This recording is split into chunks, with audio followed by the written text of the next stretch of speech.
नमस्कार साथियों, मैं जितेंद्र बागड़ी एक बार पुनः आप लोगों का हार्दिक अभिनंदन और स्वागत करता हूं। हम पढ़ रहे थे आर्थिक भूगोल और आर्थिक भूगोल के अब तक हमने जो है 4 से 5 मॉडल पेपर हमने डिस्कस कर लिए हैं। लगभग हम 200 से लेकर के 300 तक महत्वपूर्ण एमसीक्यूज पढ़ने वाले हैं। और ये जो एमसीक्यूज है पिछली जो गत वर्ष के प्रश्न पत्र हैं वहाँ पर आए हुए हैं। और ग्रेड फर्स्ट के लिए ये सबसे टॉप इम्पोर्टेंट हमारी टेस्ट सीरीज प्लस हमारा जो मैटर होने वाला है। साथ में हम आपको टेस्ट सीरीज नोट्स और बुक भी आपको हम क्या करवाने वाले हैं, प्रोवाइड करवाने वाले हैं। और भूगोल विषय के लिए ये चैनल बहुत ही इंपॉर्टेंट रहने वाला है। क्वेश्चन है, सही उत्तर का चयन कीजिए और सूची 1 को सूची 2 के साथ में क्या कीजिएगा, मिलाइएगा। एक तरफ मलेशिया है, कॉफ़ी, ब्राज़ील, चीनी, क्यूबा, अनानास और हवाई रबड़। यहाँ पे मलेशिया किसके उत्पादन के लिए जाना जाता है? तो यहाँ पे बात करने वाले हैं मलेशिया को लेकर के कि मलेशिया किसके उत्पादन को लेकर जाना जाता है। तो मलेशिया, थाईलैंड और ये जो दक्षिण एशिया के जो देश हैं ये रबड़ उत्पादन के लिए अग्रणी हैं। ब्राज़ील की यहाँ पे बात करें तो कॉफ़ी उत्पादन में विश्व में अपना अग्रणी स्थान रखता है। दूसरा यहाँ पे बात करें क्यूबा की, क्यूबा देखिएगा यहाँ पे विश्व में क्यूबा को चीनी और चावल के कटोरे के रूप में जाना जाता है। तो यहाँ पे दो ऑप्शन ऐसे हैं जहाँ पर क्यूबा अनानास के लिए भी यहाँ पे बिल्कुल सटीक बैठ सकता है। और हवाई द्वीप जो होता है ऑस्ट्रेलिया का, ये चीनी के लिए जाना जाता है। अब इस प्रश्न का अगर उत्तर की बात करें तो ये आंसर शीट में इन्होंने ये माना था। तो इसमें सबसे पहले हम 4 ढूंढते हैं, फिर 1 ढूंढते हैं, और फिर 3 ढूंढते हैं, और फिर क्या ढूंढते हैं, 2 ढूंढते हैं। इसलिए इसका उत्तर इन्होंने सी माना था। अदरवाइज अगर इसका हम क्यूबा का चीनी भी मान लेते हैं तो कोई दिक्कत नहीं, लेकिन इस ऑप्शन के अकॉर्डिंग इसका राइट आंसर क्या होगा, सी होगा। ठीक है। अगला है क्वेश्चन संख्या 2, कृषि की कौन सी शाखा फलों, सब्जियों और सजावटी पौधों की खेती से संबंधित है? रेशम कीड़े के पालन यानी कि सेरीकल्चर, बागवानी, सागरीय कृषि, मधुमक्खी पालन। कौन सी शाखा फलों, सब्जियों और सजावटी पौधों की खेती से संबंधित है? तो बताओ भाई कौन सा होगा इसमें? बागवानी जो होता है ये फल सब्जियों से संबंधित है, तो इसका राइट आंसर क्या हो जाएगा, बी हो जाएगा। क्वेश्चन संख्या 3 को हम यहाँ डिस्कस करेंगे। मध्य चिली में किस प्रकार की कृषि की जाती है? मध्य एशिया में व्यापारिक खाद्यान्न कृषि, भूमध्य सागरीय कृषि, निर्वाहक कृषि और स्थानांतरित कृषि। किसमें बात करें? मध्य चिली में। तो मध्य चिली की यहाँ पे बात करेंगे तो मध्य चिली में भूमध्य सागरीय टाइप की कृषि की जाती है।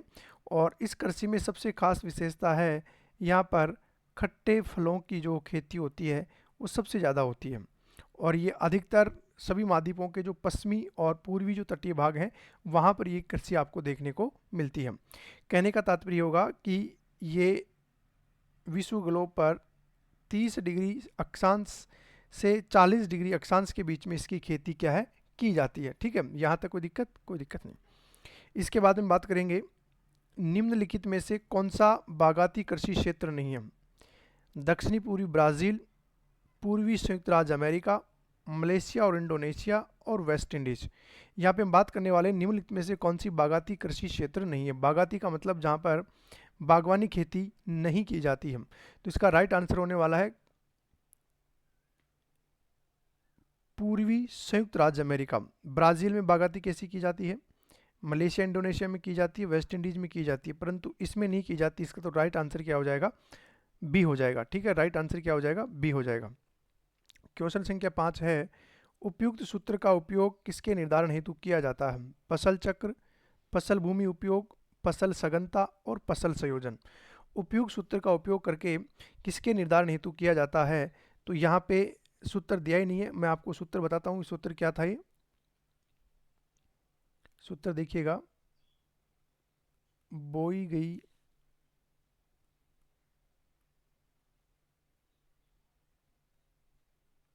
भूमि बटे कृषि योग्य भूमि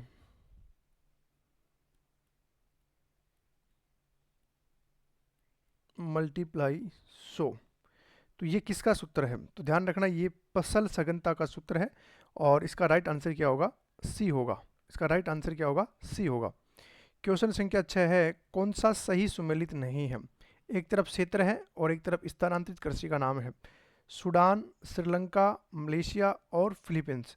सूडान वाला जो है इसमें नगासू कहा जाता है क्या? इसमें से ऐसा छांटना है जो सही नहीं है। देखिएगा, सूडान में नगासू कहा जाता है, अफ्रीका में। श्रीलंका में चेना कहा जाता है।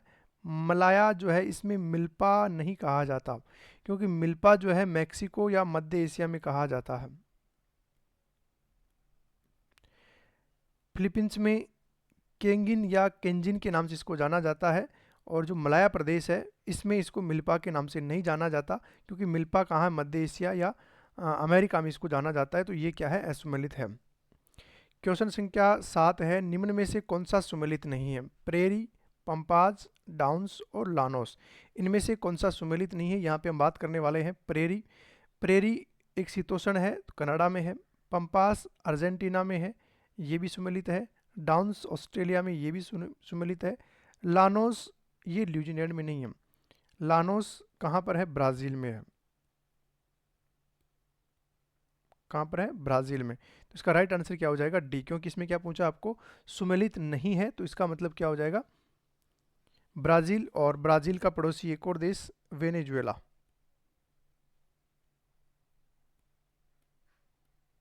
ओके, अगला है क्वेश्चन संख्या 8।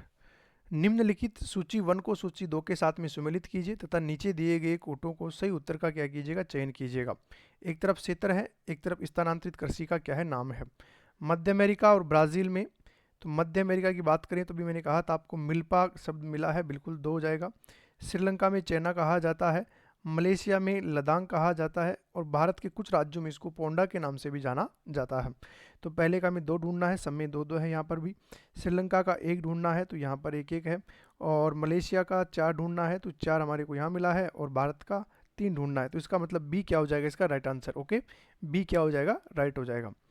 अगला है क्वेश्चन संख्या 9। निम्नलिखित में से कौन सी सुमेलित नहीं है? डाउन्स ऑस्ट्रेलिया में, पुस्ता जर्मनी में, वेल्ड दक्षिणी अफ्रीका में, पंपाज अर्जेंटीना में। इसमें से आपको क्या छांटना है? इसमें से आपको छांटना है कौन सा सुमेलित नहीं है। डाउन्स ऑस्ट्रेलिया में कहा जाता है, ये तो सही है। पुस्ताज जर्मनी में नहीं कहा जाता, क्योंकि पुस्ताज जो है ये ठंडा प्रदेश शीतोष्ण वाला, इसको हंगरी में कहा जाता है। वेल्ड्स या वेल्ड इसको अफ्रीका में कहा जाता है। पंपाज इसको अर्जेंटीना में कहा जाता है। तो ये इसका क्या हो जाएगा? रोंग, यानी कि बी इसका क्या हो जाएगा? राइट आंसर हो जाएगा। अगला है क्वेश्चन संख्या 10। अरेबिका और रोबेस्टा किसकी किस्में हैं? कॉफ़ी की, गन्ना की, चाय की और रबड़ की। अरेबिका और रोबेस्टा ये किसकी किस्में हैं? तो इसका ध्यान रखिएगा, ये प्रश्न बहुत बार पूछता है। अरेबिका एक मूल रूप से ऐसी फसल है जो भारत में भी होती है, ऐसा नहीं कि भारत में नहीं होती है। तो इसका राइट आंसर क्या हो जाएगा? कॉफ़ी। ठीक है, इसका राइट आंसर क्या हो जाएगा? कॉफ़ी। क्वेश्चन संख्या 11 है, बियर यानी कि विस्की के उत्पादन के लिए निम्न में से किस एक फसल का उपयोग किया जाता है? मक्का, गेहूं, चावल और जौ। इनमें से किसका उपयोग किया जाता है? तो ध्यान रखना, जो होता है इसके गलाने की जो विधि होती है उसके माध्यम से बियर यानी कि विस्की बनाई जाती है। तो इसका राइट आंसर क्या हो जाएगा? डी हो जाएगा। ओके, राइट आंसर क्या होगा इसका? डी हो जाएगा।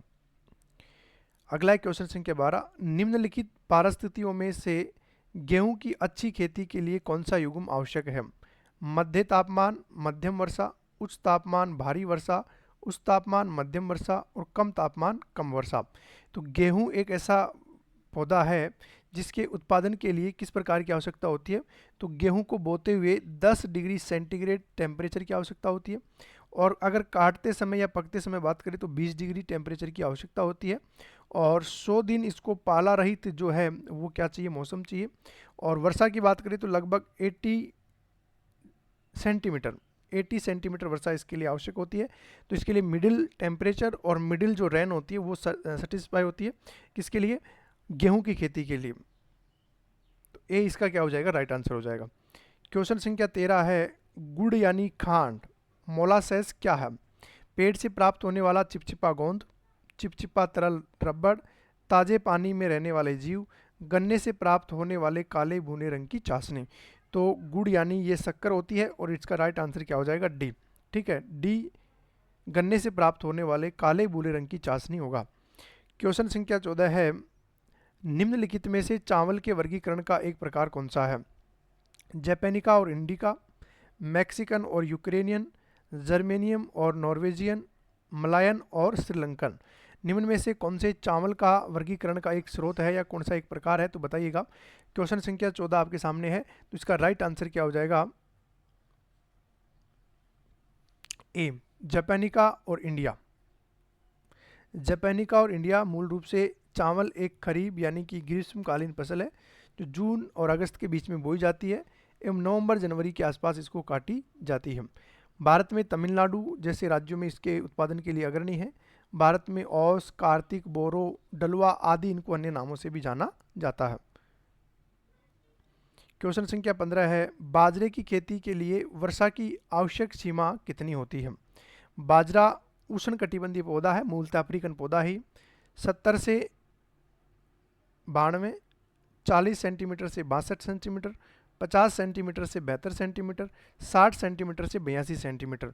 तो इसके लिए बहुत कम ही वर्षा की आवश्यकता होती है क्योंकि इसमें उष्णकटिबंधीय भाग है, तो यहाँ पर इसके लिए बहुत कम मात्रा में अगर बात करें, सबसे कम 50 से 72 सेंटीमीटर, एवरेज 50 सेंटीमीटर से 72 सेंटीमीटर वर्षा में भी ये हो जाता है। क्वेश्चन संख्या 16 है, निम्नलिखित में से कौन जायद की फसल है।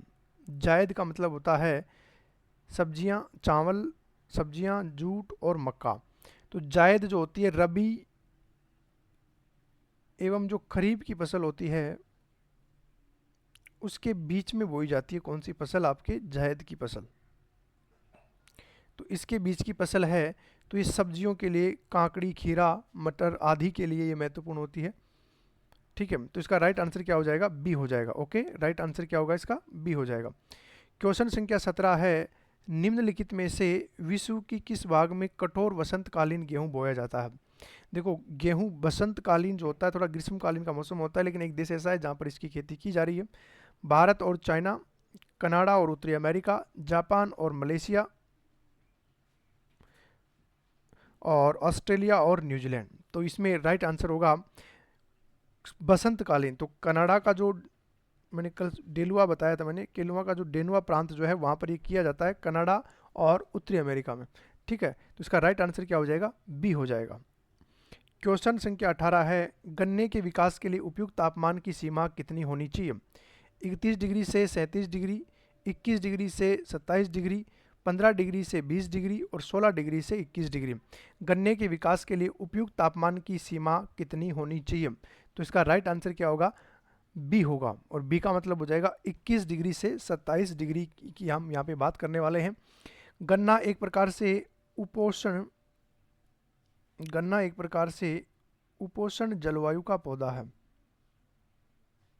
गन्ना एक प्रकार से उपोष्ण जलवायु का पौधा है और इसके लिए मूल रूप से अगर बात करें 37 डिग्री उत्तरी अक्षांश और 30 डिग्री दक्षिणी अक्षांश, नॉर्थ और साउथ, ये अक्षांशों के बीच में विश्व में इसकी सबसे ज़्यादा क्या की जाती है, खेती की जाती है।